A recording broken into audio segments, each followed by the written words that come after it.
चलिए क्लास आज की क्लास हम लोग स्टार्ट करते हैं। क्लास 7th मैथ्स पढ़ रहे हैं हम। चैप्टर नंबर 8 चल रहा था।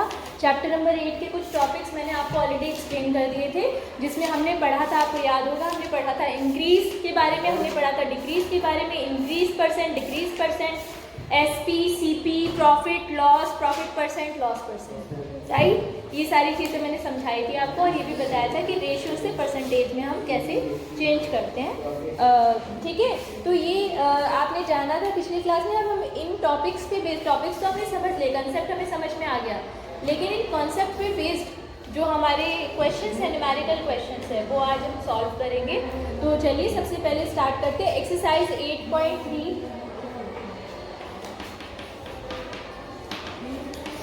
एक्सरसाइज 8.3 का question number 1। Question number 1 is very easy. इसमें आपको बताना है कि अलग अलग सिचुएशंस दी हुई हैं, आपको बताना है कि प्रॉफिट हो रहा है या लॉस हो रहा है। अगर प्रॉफिट हो रहा है या लॉस हो रहा है तो उसका परसेंटेज आपको कैलकुलेट करना है। इसका एक एग्जांपल मैं कराती हूँ। पार्ट नंबर 1 जो ए पार्ट है इसका ये कराते हैं। गार्डनिंग शेयर्स वो होते हैं बेसिकली जिससे वो काटते हैं, पेड़ काटा छाटी करते हैं ना पेड़ों की, अच्छे से उनको अच्छी शेप में लाने के लिए या वेस्ट मटीरियल बनाने के लिए, उसको बोलते हैं। तो गार्डनिंग शेयर्स जो हैं वो खरीदे गए 250 रुपीज़ के, किसी शॉपकीपर ने खरीदे जो ये सब सामान बेचता है, उसने 250 रुपीज़ के खरीदे। तो ये जो खरीदा, जिस प्राइस पे खरीदा उस प्राइस को हम क्या कहते हैं, याद है? Cost price, yes exactly, CP. ठीक है, तो कॉस्ट प्राइस यानी सीपी है हमारा, सीपी है 250 रुपीज। ठीक है, अच्छा किस प्राइस पर उसने इन्हें बेचा? 325। तो इससे क्या बोलेंगे इस प्राइस को? Selling price. ठीक है, सेलिंग प्राइस यानी कि एसपी। अब आप देखकर बताओ कि उसे प्रॉफिट हुआ है या लॉस हुआ है? प्रॉफिट हुआ है। तो कितने का प्रॉफिट हुआ है? अच्छा, प्रॉफिट क्या होता है, कैसे निकलता है? एसपी में से सीपी को माइनस, ठीक है, यानी 325 में से 250 को माइनस कर दीजिए। कितना आ गया? कितने का प्रॉफिट? 75 रुपीज का प्रॉफिट उसे हुआ है ऐसा करने में। अब हमें पता करना है कि कितने परसेंट प्रॉफिट हुआ। प्रॉफिट तो निकाल लिया हमने, अब हमें प्रॉफिट परसेंट कैलकुलेट करना है। समझ में आ रहा है ना? अब आपको याद होगा पिछली बार मैंने आपको तरीका बताया था, जैसे हमने इंक्रीज परसेंट निकालना सीखा था, जितना बढ़ा, जहां से बढ़ा इंटू 100%, यही बताया था मैंने। तो प्रॉफिट का फॉर्मूला होता है बेसिकली, प्रॉफिट परसेंट कैलकुलेट करने का फॉर्मूला होता है प्रॉफिट अपॉन सीपी इंटू 100%। ठीक है, ये मैंने प्रीवियस क्लास में आपको समझाया था। Profit upon CP into 100%। Profit की वैल्यू कितनी है? 75। सीपी कितना है? 250 इंटू 100%। ये हमने फॉर्मूले में वैल्यूज पुट कर दी। बोलो समझ में आया? Yes ma'am.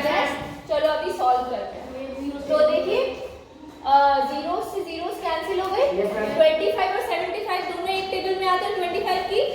ठीक है, 25 1s are 25 and 25 3s are 75। तो 3 into 10 कितना हो गया? 30%। 30% इज द प्रॉफिट परसेंट। ये समझ में आ गया प्रॉफिट परसेंट? अब इसे नोट कीजिए प्लीज। ओके, तो अब हम लोग करेंगे, आई थिंक आपको प्रॉफिट परसेंट समझ में आ गया होगा। बिल्कुल सेम वे में हम लोग लॉस परसेंट निकालते हैं। उसके लिए आपको loss percent is equal to loss upon CP into 100% का फॉर्मूला यूज करना होगा। सो नेक्स्ट क्वेश्चन था रेशियो टू परसेंटेज कन्वर्ट करने के लिए। लॉस परसेंट का मैंने आपको समझा दिया है। ठीक है, लॉस परसेंट सिमिलर वे में निकलेगा। लॉस होगा तो क्या होगा? सीपी ज़्यादा होगा, एसपी कम होगा। ज़्यादा में खरीदा और कम में बेचा तो सीपी माइनस एसपी होता है लॉस। ठीक है, क्वेश्चन नंबर 2 कर रहे हैं हम लोग। अब क्वेश्चन नंबर 2 में आपको मैं ऑलरेडी सिखा चुकी हूँ कि हम रेशियो से परसेंटेज में किस तरह से कन्वर्ट करते हैं। तो चलिए सबसे पहले मैं इसको आपको करा रही हूँ। इसका फर्स्ट पार्ट, जैसे मैं आपको एक एग्जाम्पल के तौर पर समझाती हूँ कि हमने 3:1 जो हमें वैल्यू दे रखी है ना, कुछ अमाउंट था, कुछ पैसे, जिसमें से उस पैसे को मैंने 2 बच्चों में डिवाइड किया, वैभव और जानवी। ठीक है, तो उसको मैंने डिवाइड किया 3:1 में, 3:1। तो मुझे आप लोगों को मुझे ये बताना है कि मैंने किसको कितना परसेंट दिया। ठीक है, रेशियो क्या है? 3:1। समझ आ रहा है? जानवी और वैभव को जो पैसे मिले उसका रेशियो है 3:1। अब इसको परसेंटेज में जानवी को कितने परसेंट पैसा मिला, वैभव को कितने परसेंट पैसा मिला, ये चेक करना है। तो इसके लिए हम क्या करते हैं, ध्यान से समझना। हम देखेंगे कि टोटल पैसा कितना था। तो टोटल पैसा था 3 + 1 4, ठीक है।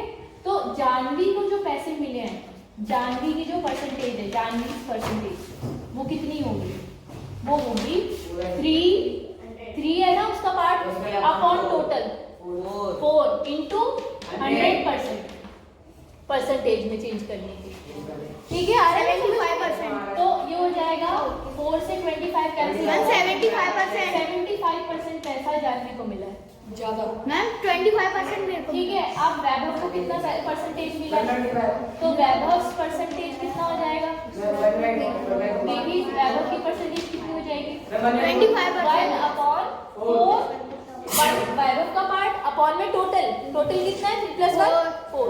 आ रहा है समझ में? टोटल कैसे निकाला हमने, टोटल निकाला इन दोनों रेशो का जो पार्ट है इसको ऐड करके, यानी 4। तो 1/4 इंटू 100%, 4 से 100 कैंसिल हुआ कितने पर 25, तो 25% वैभव को मिला। बोलो समझ में आ गया? इसे हम कहते हैं each part of the ratio को परसेंटेज में कन्वर्ट करना। एक और एग्जांपल लेते हैं इसका। ये तो ए पार्ट था, बी पार्ट देखो। 3 बच्चे हैं, 3 बच्चों, अब की बार मैंने एक और बच्चा ले लिया, सपोज मनीष को ले लिया, ठीक है।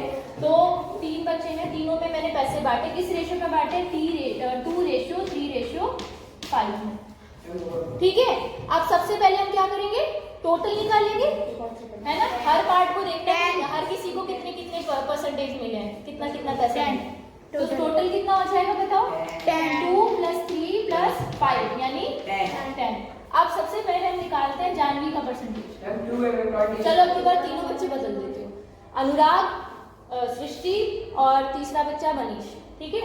तो अनुराग की जो परसेंटेज है देखते हैं। सबसे पहले ये अनुराग का पार्ट है, तो अनुराग परसेंटेज, अनुराग की परसेंटेज कितनी होगी बताओ, अनुराग बताओ कैसे निकालेंगे।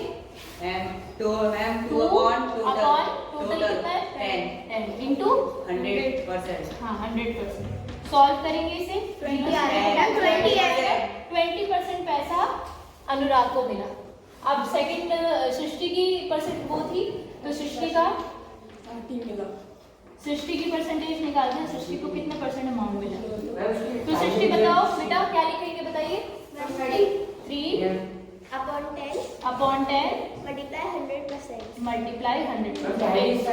तो ये 0 से 0 कैंसिल कितना हो गया 40%, ठीक है। तीसरा बच्चा कौन था, मनीष। मनीष आप बताइए, मनीष का परसेंटेज यहाँ पे लिख रही हूँ।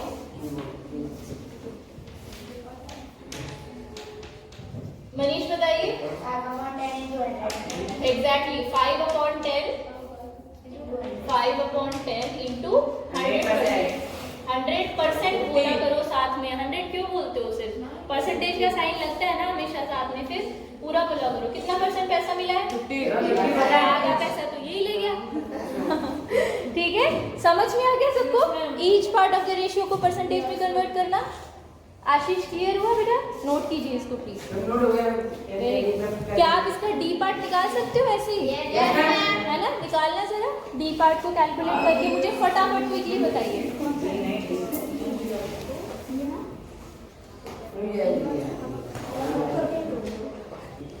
ओके क्लास, तो अब हम लोग कर रहे हैं अलग तरह के क्वेश्चन। नेक्स्ट टॉपिक जो है हमारा वो है इंक्रीज परसेंट या डिक्रीज परसेंट, तो उस पर बेस्ड क्वेश्चन देख लेते हैं। चलिए तो क्वेश्चन नंबर 3 देखिए। क्वेश्चन नंबर 3 में इन्होंने कहा एक ऐसा शहर है जिसकी पॉपुलेशन, जनरली ऐसा होता नहीं है कि पॉपुलेशन कम हो, लेकिन मान लो कोई महामारी आए, जैसे अभी कोविड के केस में, कोविड के टाइम हुआ था कि हमारे इंडिया में तो खैर इतने केसेस नहीं हुए, लेकिन बाहर की कंट्री में जैसे इटली जैसे केस कंट्री में आपने देखा था कि बहुत सारे लोग एकदम से, बहुत सारे लोगों की डेथ हुई थी। तो अगर सपोज इस तरह का कोई केस है, इस सब चीज़ शुरू होने से पहले वहाँ की पॉपुलेशन थी 25,000, जो ओरिजिनल पॉपुलेशन थी वो कितनी थी 25,000 पॉपुलेशन। तो समझ लो ना वहाँ के लोगों की संख्या, जनसंख्या, ठीक है। पॉपुलेशन थी कितनी 25,000, और इन सब चीज़ों की वजह से, बीमारी एंड ऑल, इन सब चीज़ों की वजह से वहाँ की पॉपुलेशन घटकर कितनी हो गई? 24,500. न्यू पॉपुलेशन 24,500, यानी कितने लोगों की डेथ हो गई? लगभग 500. डिक्रीज कितना हुआ पॉपुलेशन में? 500 पॉपुलेशन में 500 लोगों का डिक्रीमेंट हो गया, इतना डिक्रीज हो गया। आपको पता करना है कि परसेंटेज डिक्रीज कितना हुआ है ना, इसको परसेंटेज में कन्वर्ट करना है। तो आपको मैंने बताया था, वो याद है बेटा, जब हमने पढ़ा था डिक्रीज परसेंट निकालने के लिए कितना घटा, कहाँ से घटा? कहाँ से घटा? यानी decrease upon original value 25,000. Into 100%, percentage में चेंज करने के लिए 100%। मैम 0 बोलो समझ में आया? यस, डबल जीरो से डबल जीरो कैंसिल हो गया, एक सिंगल जीरो ये भी कैंसिल हो गया, 5 और 25 बचा, 5 1 5, 5 5 25, 10 अपॉन 5 2% डिक्रीज हुआ है। आ गया समझ में? डिक्रीज परसेंट निकालना क्लियर है? यस और नो? Yes, ma'am. कितना डिक्रीज हुआ? कहाँ से डिक्रीज हुआ? यहाँ से डिक्रीज हुआ है ना, कम यहाँ से हुआ है, इनटू 100%, और उसके बाद आप इसे सॉल्व कर दो। क्लियर है? यस, चलो नोट कीजिए। ओके क्लास, तो अब हम लोग करेंगे एक अलग क्वेश्चन नंबर 5, जो बेस्ड है प्रॉफिट परसेंट पे। लेकिन यहाँ पे ना क्वेश्चन में आपको प्रॉफिट परसेंट ऑलरेडी दिया हुआ है, तो आपको कुछ और फाइंड करना है। देखिए, मैंने एक टीवी खरीदा, आई बाई अ टीवी, मैं एक टीवी खरीदता हूँ फॉर ₹10,000, 10,000 रुपये का मैंने टीवी खरीदा। ये 10,000 रुपीज़ क्या है? ये 10,000 रुपीज़ क्या है? Cost price. Cost price, exactly, ठीक है। तो cost price of the TV is how much? 10,000 rupees, ठीक है। अब कुछ टाइम के बाद में जनरली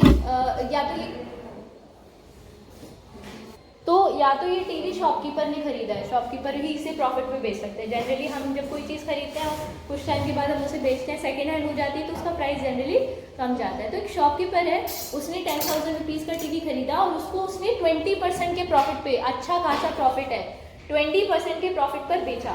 तो ये पता लगाना है हमें how much money do I get for it. जब मैं उसे बेच रहा हूँ तो मुझे कितने पैसे मिलेंगे? तो प्रॉफिट परसेंट कितना है बताओ? 20%। आपको अगर ये पता चल जाए कि उसको कितने पैसों का फायदा हुआ है बेचते वक्त, तो आप निकाल लोगे ना कि कितने का बेचा होगा। तो प्रॉफिट परसेंट आपको मालूम है 20%, तो आप प्रॉफिट निकालोगे। प्रॉफिट परसेंट पता है आपको, प्रॉफिट निकालना है, रुपीज निकालने, कितने रुपए का फायदा हुआ। तो प्रॉफिट निकालने के लिए क्या करना होता है हमें कि 20% निकालना है। किसका 20%? सीपी का। प्रॉफिट हमेशा सीपी पे कैलकुलेट करना है ना, तो 20% ऑफ सीपी यानी 20% ऑफ 10,000। और ये तो मैंने आपको निकालना सिखाया है, कैसे निकालते हैं? 20/100 ऑफ की जगह मल्टीप्लाई और 10,000। तो देखते हैं उसे कितने रुपीस का फायदा हुआ है बेचते वक्त। जीरोस कैंसिल हो गए, ये भी जीरो कैंसिल हो गया, 20 और पीछे डबल जीरो, 2,000 रुपीस का फायदा हुआ है। यानी कितने का बेचा होगा? 12,000। आगे समझ में? यस। तो लिख लीजिए सेलिंग प्राइस उसका होगा 10,000 प्लस 2,000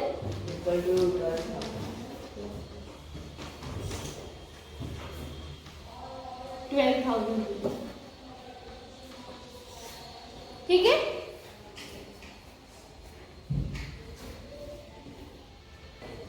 नोट कर लिया? नोट कर लिया वैभव? नोट करो। नहीं समझ आया? आ गया ना? ठीक है, नोट करो।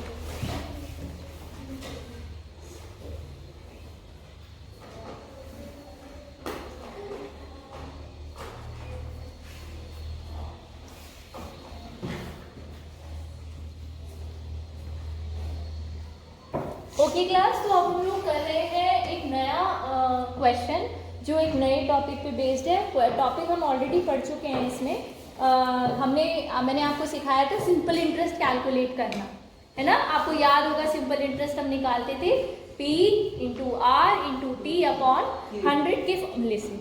ठीक है। तो find the amount to be paid at the end of 3 years in each case. मैंने आपको पता होगा, याद होगा, हम लोग कर रहे हैं क्वेश्चन नंबर 9। अगर आपको याद है तो मैंने आपको बताया था कि जैसे वैभव ने जानवी से कुछ पैसे लिए, कुछ पैसे उधार लिए कुछ टाइम के लिए। आपको याद होगा भवी और उनके बीच में हमने ड्रामा भी, रोल प्ले भी किया था, याद है ना। तो इस ऐसी तरीके से वैभव ने जानवी से कुछ पैसे बोरो किए, तो जानवी ने कहा कि मैं तुम्हें पैसे ऐसे ही नहीं दूंगी, मैं उन पे कुछ इंटरेस्ट लगाऊंगी, ठीक है, यस, कुछ ब्याज लगाऊंगी। तो उन्होंने कहा ठीक है, ब्याज की रेट बताओ, रेट ऑफ इंटरेस्ट बताओ। तो उन्होंने कहा मैं तुम्हें 12,000 रुपये दूंगी 12% पर एनम की रेट ऑफ इंटरेस्ट से। 12% पर एनम यानी 1 साल का, पर एनम का मतलब 1 साल का, 1 साल का जो रेट इंटरेस्ट लगेगा वो लगेगा 12% की रेट से। तो आपको, और कितने साल के लिए चाहिए इनको? 3 years के लिए। तो 3 साल बाद वैभव को इनको कितने पैसे लौटाने, ये हमें कैलकुलेट करना है। तो पैसे दिए कितने हैं, प्रिंसिपल कितना है बताओ, क्वेश्चन में देख के कितना प्रिंसिपल है, क्वेश्चन में देख के बताओ बेटा, बुक में दिया हुआ है। Question number 9 1200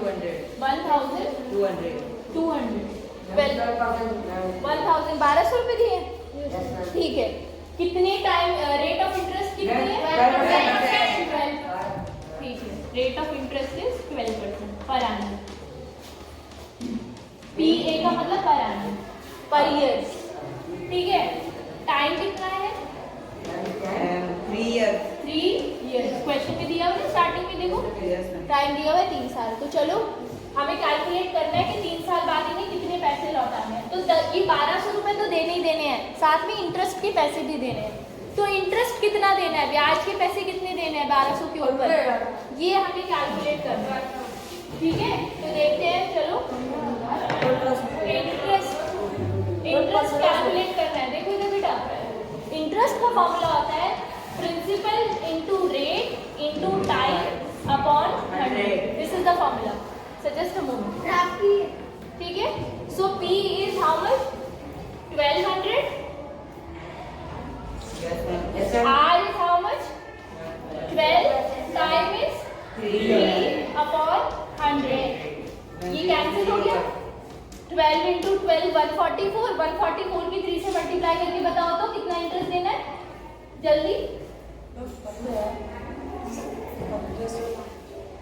1600। कैलकुलेट करके बताओ बेटा। 144 की 3 से 12 into 12 144, 144 into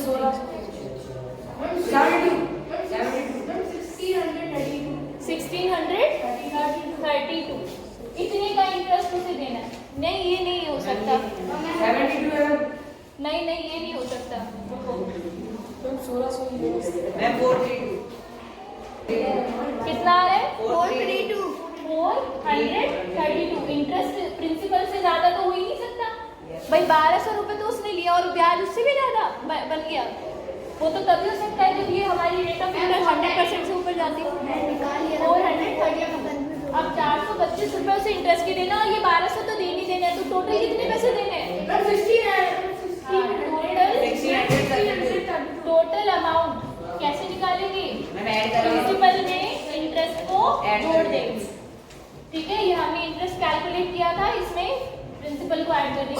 1200 प्लस 432 कितना आ गया? 1632 रुपीज। समझ में आ गया? नोट कीजिए।